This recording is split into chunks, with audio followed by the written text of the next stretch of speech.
Good day. It's Althea from the Bible in 1 year.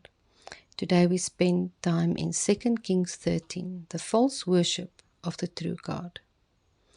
In this chapter we read about King Joash, the king of Judah. Verses 2 and 3 says, "He did evil in the sight of the Lord, and followed the idolatrous sin of Jeroboam, who made Israel sin because he did not turn from it. Therefore God's anger burned against them, and he handed them over to Hazael, the king of Syria." We read about the sin of Jeroboam in 1 Kings 12, verse 28 to 30. He stops all pilgrimages to Jerusalem for worship. He made 2 calves of gold and set them up in Bethel and Dan, so that the people could worship there and not travel so far. This broke down the entire system of worship and sacrifices that God sets for them. The sin of Jeroboam, then, is that he builds golden calves as the image of the true God, and had the people worship them. Also, they worship in Bethel and Dan instead of Jerusalem. God's intention was that they would stand in relationship with the true God and not in the image of a true God. In 1 Kings 11 verse 53 we read that the sin is, "They have abandoned me and practiced idol worshipping, and they have not walked in my ways, following my commandments, doing what is right in my sight, and keeping my statutes and my ordinances."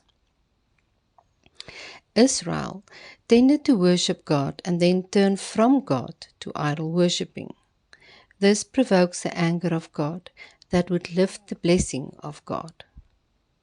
So here, in the reign of Joash, it happens again, and they found themselves in a civil war. Joash went to Elijah for help, but finds Elijah sick.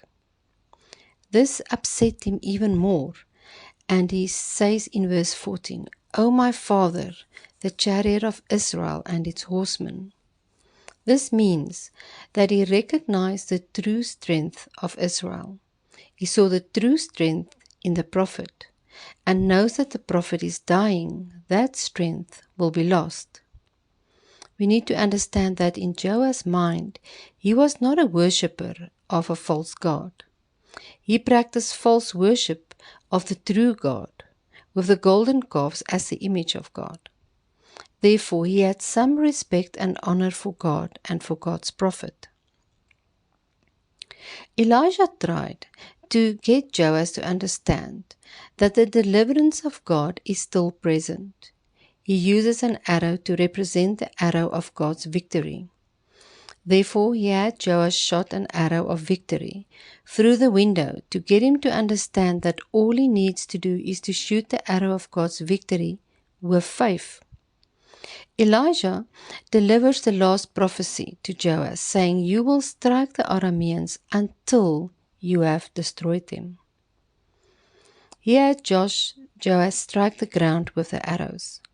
Joash understood the prophecy, but did not know how to act in faith until the victory was sealed, because he did not stand in relationship with God. He strikes 3 times and stopped, as he was expecting a miracle from God.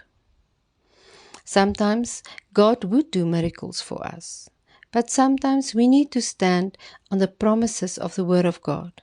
We need to act on the promises of God until the breakthrough comes.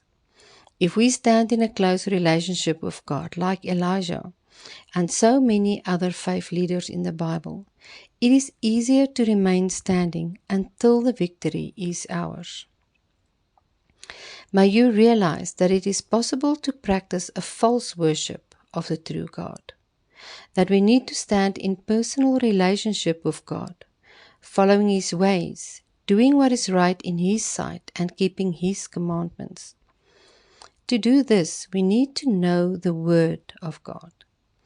In Proverbs 7, verse 1 to 3, it says, "My son, keep my words and my treasures, my commandments within you, so they are readily available to guide you. Keep my commandments and live. Keep my teachings and law, as the apple of your eye.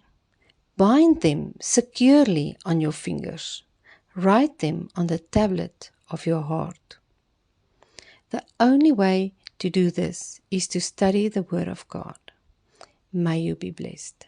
Goodbye.